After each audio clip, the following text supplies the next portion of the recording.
Attends, mais c'est même pas fini, c'est une vraie série Netflix. Donc ce gars-là est embauché par Google pour 2,4 milliards. Sauf qu'à la base, il ne devait pas être embauché, il essayait de vendre son entreprise Windsurf. Et c'est l'entreprise qui fait ChatGPT OpenAI qui devait la racheter pour 3 milliards. Sauf que ça a été annoncé et le deal a capoté. Et on en sait maintenant un peu plus pourquoi le deal de 3 milliards d'OpenAI a capoté. Certaines personnes pensent que c'est Microsoft qui a fait capoter le deal. Mais moi, je pense que c'est quelqu'un d'autre. Restez à la fin parce que je vais vous expliquer. Je vais essayer de résumer ça, mais préparez-vous.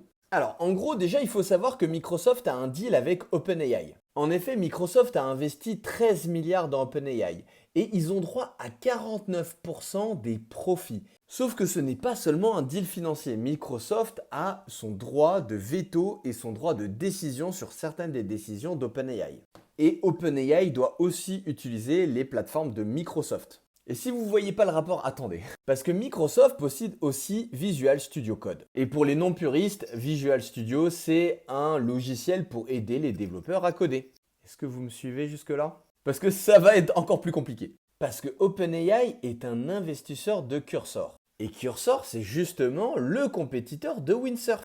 Ainsi, OpenAI serait investisseur de Cursor et aurait racheté Windsurf. Et le problème, c'est que Windsurf et Cursor bouffent des parts de marché à Visual Code Studio. Et donc quand OpenAI a annoncé qu'ils allaient acheter Windsurf, Microsoft a vu une opportunité. Ils ont fait jouer le contrat qu'il y a avec OpenAI en disant « Ok, vous achetez Windsurf, mais par contre, on récupère toute la propriété intellectuelle et la licence. » Qu'ils pourraient ainsi intégrer immédiatement dans Visual Code Studio.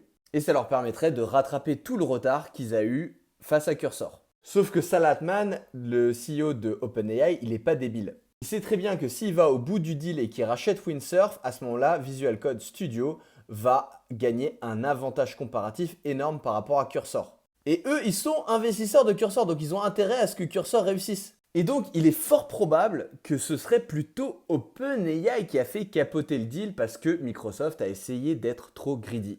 Sauf que quand le deal capote, Varroom, lui, il se voyait déjà milliardaire. Et c'est comme ça qu'il s'est fait embaucher par Google pour 2,4 milliards. Laissant sur le carreau 200 employés qui étaient encore dans Windsurf. Et donc si vous voulez voir la suite de l'histoire, regardez ma précédente vidéo.